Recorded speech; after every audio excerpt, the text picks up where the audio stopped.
Olá, pessoal. Estamos aqui hoje com a Luciana Hendrich, advogada na Hendrich Advogados e fundadora da Hendrich Digital Content. Olá, Luciana, tudo bem? Tudo bom, Ana Maria? Boa tarde. Obrigada pela sua presença. A iGame Brasil agradece sua atenção. Vamos Eu que fazer um agradeço. bate-papo. É uma honra, um prazer estar sempre com vocês aí, com o Flávio. Eu agradeço muito. Obrigada. Que bom. Luciana, vamos falar um pouquinho da sua carreira, sua formação. Conta pra gente como é que você começou a sua carreira de advogada.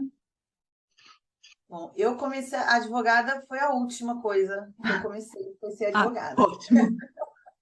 Eu Então, comecei como jornalista é verdade. e aí depois eu fiz algumas especializações no marketing. Dali eu passei para administração, que para mim era importante eu ter esse conhecimento, sobretudo por conta de matemática, contabilidade, estatística, que eu sempre fui muito ruim, mas eu achei que eu precisava disso. E aí depois, mas eu não terminei a administração, tá? Eu parei no último período, porque realmente eu não queria ser administradora. Eu queria o conhecimento. Deveria ter terminado? Deveria. Quem sabe um dia eu finalizo isso. E aí eu fui fazer direito depois, mais velha, e entrei no escritório de sócia com meu irmão. Na verdade, quem fundou o escritório foi o meu irmão. Depois chegou a minha mãe e depois cheguei eu por último. Foi assim, na verdade, eu virei advogada mais tarde por uma birra familiar. Tem uma Queriam que eu... história engraçada, né? O Vitoldo contou que ele se transformou em advogado também, porque ele queria ser aviador.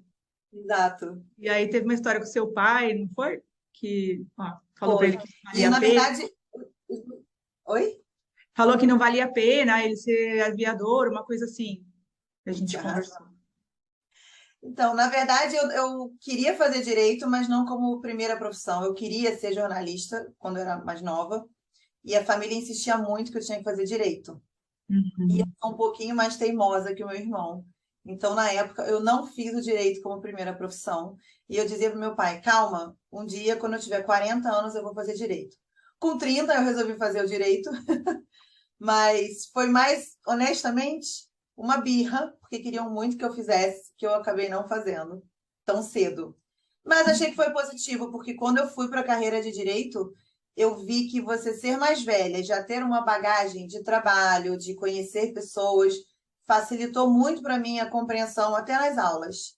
Muitos daqueles casos eu já tinha ouvido, eu ouvia dentro de casa, porque todos na minha família são advogados. Minha avó, minha tia, minha mãe, meu pai fez direito. Então era uma conversa muito frequente na minha casa. Quando eu fui para a faculdade, o Código Civil de 2002, por exemplo, que para todo mundo era novidade, para mim estava mastigadíssimo, porque era a especialidade da minha mãe. Então eu Uhum. ouvia em casa, no almoço, no café, no jantar, no Natal. Então eu achei que para mim acabou sendo mais positivo eu fazer mais velha do que se eu tivesse feito com 19 anos.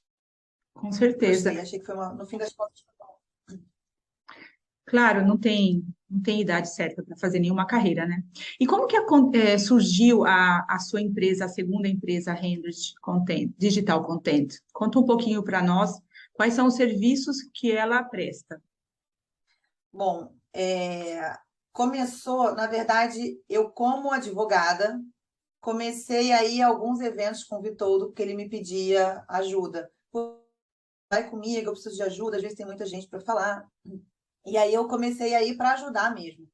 Eu entendia o que ele fazia na época com a Online APS, porque como a gente trabalhava no mesmo escritório por causa do Hendrich Advogados, eu acabava escutando muito sobre aquilo, eu entendia bastante daquilo e ele me pediu ajuda. Aí eu fui, quando eu cheguei lá, começava a conversar com as pessoas e muita gente me pedia: se tem alguém para indicar, conhece alguém que entenda o mercado e que preste um serviço de tradução, de mídia, e eu não conhecia ninguém que fizesse isso. Lá em 2016, que foi quando eu comecei a ir com o Vitoldo nos eventos, 2015, 2016, eu não conhecia ninguém que entendesse desse mercado e que prestasse algum tipo de serviço aqui, qualquer um. E aí um amigo da indústria sugeriu: poxa, por que então você não faz? Você é jornalista, comunicóloga, começa. Eu falei: é uma boa. E aí eu comecei prestando um serviço de tradução. Da tradução, as pessoas continuavam me perguntando, olha, você não tem ninguém que faça, eu preciso de um, fazer publicidade no lugar X, Y, Z, preciso de alguém para intermediar os meus contratos. E aí um dia eu falei, eu faço. E aí então eu montei a empresa e eu comecei a fazer, porque eu não tinha ninguém para indicar, a verdade é essa. Eu não tinha ninguém para indicar, não conhecíamos ninguém. E o cliente ficava sem solução. Claro. Falei, bom, então eu vou ser a solução. E aí, em 2016, eu comecei a fazer serviços com nota de freelancer, né? E aí, em 2017, eu resolvi montar oficialmente a empresa, né? Montar de verdade, CNPJ, marca, logo, tudo, para que eu pudesse fazer mais serviços e deixar o cliente confortável e seguro de que eu era uma instituição montada, real, que existia aqui. Foi assim que eu comecei. Pessoas me pedindo e eu não tinha ninguém para indicar. Legal. E hoje em dia, com quantos projetos vocês contam? Se é que dá para contar, né? Ou são os mais importantes, em que área seria em tradução, publicidade? Então, eu acabei expandindo, né, os serviços e os projetos, porque é isso, tradução, tá bom, vamos fazer a tradução. Hoje não faço mais, tenho pessoas que fazem para mim, e aí, né, cada vez que você terceiriza ou contrata alguém, a sua cabeça fica mais livre, você tem novas ideias, e aí eu fui ampliando. E aí, então eu comecei a fazer intermediação de contratos. O cliente quer fazer um contrato no Brasil, mas ele não está aqui, né? Então tudo para ele é mais difícil. A negociação é difícil, o contrato é difícil, pagar esses serviços que ele contrata são difíceis. Então isso foi uma coisa que eu comecei a fazer. Depois um outro aspecto foi, e aí nem é na Rendrich Digital só, é também no Advogados, que é a questão de estabelecer empresas aqui. Todo tipo de empresa, né? Às vezes a pessoa quer uma consultoria, o que seja. Eu monto a empresa, eu cadastro ela, todas as entidades públicas necessárias, eu abro a conta no banco, eu entrego para o cliente aquela empresa funcionando com conta bancária, CNPJ, com tudo. Impostos, tudo pago, tudo certinho. Também era uma outra demanda que os clientes tinham, a gente ia conversando nos eventos, e você conhece alguém? Você conhece alguém? Eu pensava, poxa, isso já é o meu métier de advogada, né? Então, comecei a prestar esse serviço também. Mas esse eu até acabo colocando, digamos que na mesma cesta da Rendrich Digital, né? Apesar de ser uma função de advogada, eu acabo oferecendo na minha cesta de serviços do Digital Content. Depois foram surgindo outras demandas, então eu acabei criando uma outra empresa, payout, então às vezes o cliente pergunta, poxa, payout, tá, eu tenho. Não é uma coisa que eu realmente fale e divulgue muito, ela é pequena, eu faço mais para ajudar um cliente que eu já tenho. Eu tenho um cliente, ele já é meu cliente em outras empresas e aí ele precisa do serviço, aí eu faço para ele. Mas não é uma vertical assim que eu esteja ampliando dramaticamente. A Payout, então, é um serviço exclusivo para os seus clientes de pagamentos, né? Via Não, para os interno. meus clientes da Rendrich Digital Content, que é marketing, eu faço branding, eu faço o marketing, eu vendo as áreas de mídia para você, né? Se você quiser um Maracanã, se você quiser uma TV, afiliação, o que você quiser relacionado a Uhum. tráfego aqui, eu faço. E às vezes a pessoa precisa de um payout. Poxa, eu preciso de um payout, estou começando, estou chegando no Brasil agora, estou montando a minha operação. Eu tenho esse serviço também. Mas que, como eu falei, não é quase ninguém sabe que eu tenho, porque eu só vou oferecer para o cara que já é meu cliente, né? Eu não vou ter um cliente que é só payout. Esse cliente só payout não existe para mim, porque não dá para abraçar o mundo. Mas eu quero deixar os meus clientes satisfeitos e seguros de que eles têm um serviço confiável, com uma pessoa confiável e que tenha facilidade de você conversar comigo, por exemplo. Digamos que se você fechar todos os serviços comigo, você vai se comunicar com bem menos gente. Você vai conseguir falar comigo e resolver vários contratos que você tem. Então, o meu objetivo é só atender o meu cliente. Eu tenho um cliente que precisa de um call center. E aí tem a questão do call center, tem que ser no Brasil, tem que ser numa região próxima, em outro país, enfim. Eu tenho o projeto do call center, mas é isso também, eu não vendo só o call center. Não Claro. eu, como só call center, não existo. Mas se você é minha cliente e você precisa, aí eu vou e te conto. Chego lá no ouvido e falo, olha, eu tenho um call center. Tudo Então, casado. porque o meu objetivo de verdade é atender o cara. O que que você Uhum. precisa? O que você precisar, eu vou dar um jeito de resolver para você. E se eu não puder resolver, não é uma empresa que eu posso montar, um serviço que eu posso criar, que eu posso prestar, aí eu indico parceiros. Eu tenho ótimos parceiros na indústria. Então, o que eu não posso atender, não dá para fazer tudo, obviamente, eu indico alguns parceiros que eu já conheço há muitos anos. Eu, inclusive, tenho a tendência a indicar os antigos, que eu já me relaciono há muito tempo. Perfeito. E no caso do escritório de advocacia, você já trabalha na área de jogos, né, de apostas esportivas há um tempo. Você acha que aumentou a procura agora pelas casas de apostas? Existe um aumento no mercado? Você tem notado? Muito. Eu me lembro que quando eu comecei a minha, que foi lá em 2017, eu tive, não, eu tenho, né? Porque é meu cliente até hoje, e a gente até criou um laço de amizade mesmo. É um filhinho que veio crescendo comigo, que é a NetBet, né? Aham. Naquela época, trabalhar com a NetBet aqui no Brasil era muito desafiador, porque ninguém queria ouvir falar na empresa de bet. Isso é um fato. Eu chegava numa mídia qualquer para comprar e eles diziam: não, não, a gente não pode vender para vocês. E era muito desafiador.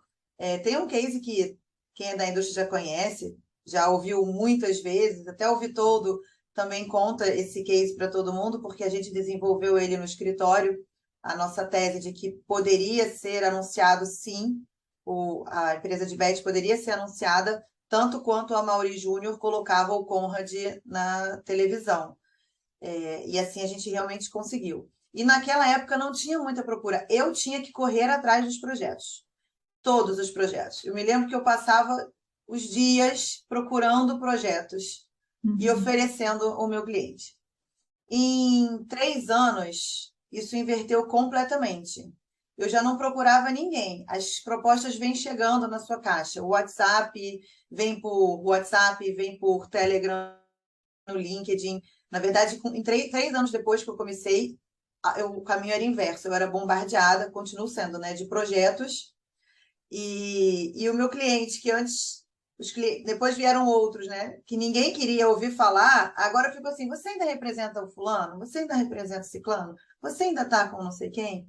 Então eu vejo uma mudança assim enorme, enorme mesmo, e muito positiva, porque eu tinha muita dificuldade em chegar nas mídias, né? E hoje em dia você só precisa basicamente selecionar o que que você vai oferecer para o seu cliente, porque a oferta é enorme, enorme. Já tem que Com escolher isso vieram os preços muito maiores também, né? que E cliente você vai nossos, querer, né? Você pode escolher o cliente que você quer atender exato, também, né? também. E os preços mudaram muito, né? Esses projetos, essas compras de mídia lá em 2020 eram muito, mas muito mais baratas, muito mais baratas. O cliente vinha com um aporte aqui e fazia coisa dessa. Ele já, olha, de verdade, do que a gente fazia em 2017 para o que a gente faz hoje, tem 4, 5 vezes mais o investimento do que era antes. Mas porque os preços subiram muito. Uma camisa era barata, a placa de campo era. O Maracanã, eu poderia dizer que foi barato na época, né? Se você comparar o preço hoje, você não vai fazer nada com o que a gente fez no Maracanã.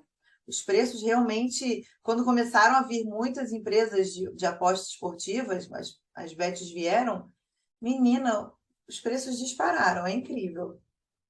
Claro, a lei da oferta e procura, né? É, E exato. Luciana, me fala uma coisa, como advogada, né? Sua opinião pessoal, como você vê a questão da regulamentação das apostas esportivas no Brasil? Esse vespeiro, você quer que eu A ponha a mão gente na... a gente está esperando agora o resultado do segundo turno, né? E ver o que que vai acontecer. No final do ano temos o prazo final para que isso se decida. Eu tô confiante, tá? Eu realmente tô confiante. E quando me perguntam e eu digo que eu tô confiante, tem gente que debocha, que ri de mim e fala: poxa, você é muito confiante mesmo, porque há 7 anos você diz que tá confiante. Eu sou brasileira e não desisto nunca, eu tô mesmo confiante. Eu acho que pós-eleição, tá? De verdade, acho que pós-eleição isso vai se resolver.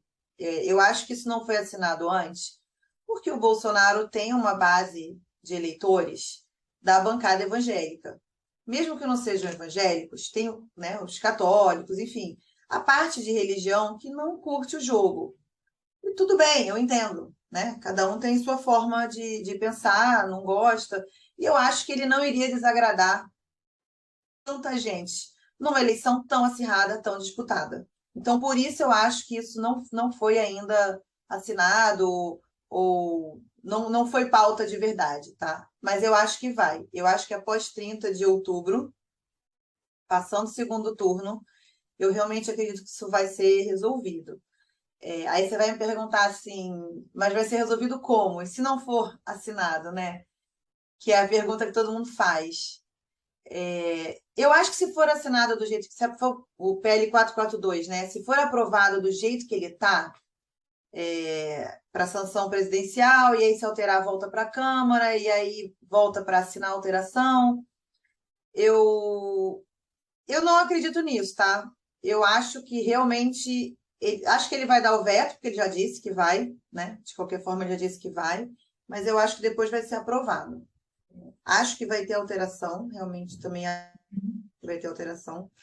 Mas isso é complicado, né? Qualquer opinião que eu dei aqui, vamos ser sinceros, que é realmente achismo, porque são várias vertentes, né? Tem várias correntes e ninguém pode afirmar com certeza que será uma ou outra ou a terceira, né? Uma segunda corrente que eu acho que eu acho que é a piorzinha de todas, né? Que tem gente que fala, se não tem decreto, a lei vale automaticamente e vale para todo mundo. Isso realmente eu acho que é a pior e eu tendo a discordar muito desse posicionamento, porque eu não vejo que essa lei seja autoexecutável se ela mesma prevê uma regulamentação, né? Se ela Uhum. prevê uma regulamentação, como é que ela vai se autoexecutar? Então, essa eu acho a pior, a hipótese mais difícil. Eu não consigo ter esse entendimento. Apesar de muitos colegas advogados terem, eu não consigo ter visão. Uma opção que tem é que os segmentos da indústria, né, os prestadores de serviços, os operadores, possam impetrar um mandado de injunção para o Poder Judiciário suprir essa lacuna. Uhum. Acho interessante, mas acho mais difícil. Não sei se a indústria tomaria esse posicionamento. Não sei. Não sei. Acho que falta, ao longo dos anos, eu vejo todo mundo tentando bastante resolver a causa, todo mundo é muito ativo, mas não vejo todo mundo tão unido assim para dar esse passo. Posso estar completamente enganada, mas hoje eu não vejo. Porque o que acontece? Acaba funcionando do jeito que está. Então, eu acho que, no fundo, o segmento a indústria vai acabar deixando funcionar do jeito que está. Porque já funciona, né? Claro. Para eles funciona. Não funciona para a gente como país, para arrecadar impostos, para gerar empregos. Para a gente como país não funciona. Mas para eles, economicamente, está funcionando. Então, por isso eu não vejo que talvez haja esse movimento. É até o dia 12, né? 12, 16, tem uma 12 de divergência setembro. de data, de Uhum. dezembro, para editar o decreto. Então, eu realmente não sei o que vai acontecer. Exatamente. Qualquer Essa coisa era, que seria. desculpa, essa era a outra pergunta que eu ia te fazer, mas você já respondeu, que é o que vai acontecer depois, se não for assinado, né? Que a coisa vai continuar do jeito que está, mas com o prejuízo de não termos os impostos e a lei para ajudar na questão impositiva. Se não regulamentar e não assinar o decreto, eu não sei o que acontece. Eu não sei o que acontece, é ótimo. Mas o que a gente ouve por aí? Que na prática, né, a lei não pode ser aplicada porque ela está incidindo sobre operadores licenciados. E a gente não tem operadores licenciados aqui, né? Porque sem decreto não tem licença, então você não tem um operador licenciado. Se você não tem a licença, a lei não vai se aplicar a você. Não sei se eu estou falando muito rápido. Não, tá ótimo. Era essa a questão que eu queria te questionar realmente. Eu De acho que verdade, Ana Maria, não sei o que vai vamos acontecer. torcer, vamos Te dou torcer. várias vertentes, várias opções, mas não Pelo posso dizer, menos, olha, vai acontecer isso, com certeza, porque eu conversei com alguém e me não, indicaram, porque isso não é verdade. Você pode conversar com quem você quiser, até com o Bolsonaro, e você não vai saber o posicionamento, porque até porque a pessoa muda de ideia, não pode mudar de ideia. Aconteceu alguma coisa, mudou de ideia. Houve uma conversa, não sei com quem. Então, se alguém afirmar para você, porque ouviu não sei aonde, que vai acontecer isso, eu acho que é uma aposta. E eu não, não é que eu não curto apostar, não, eu até aposto. Aposto nos clientes, inclusive, né? Quando você bota o dinheiro no cliente, o dinheiro volta para você. Então, eu com aposto, certeza. inclusive, em clientes. Gosto muito. Sou Com flamenguista, certeza. sou Flamengo. Normalmente eu ganho. Com certeza. Luciana, eu queria agradecer muito a sua participação, seu tempo, sua disposição. Um prazer falar com você. E vamos ver o que acontece no final do ano. Vamos esperar ver se as previsões que você fez vão acontecer. Vamos fazer o seguinte, no final do ano, depois do dia 12 ou 16 de dezembro, a gente marca outra Com certeza. para saber. Vai ser um prazer para mim. Muito obrigada em nome da Muito eGame Brasil. obrigada, viu? Obrigada, iGame, obrigada a você, ao Flávio, a equipe toda. Prazer. Obrigada mesmo pela honra. Até a próxima, então. Até a próxima.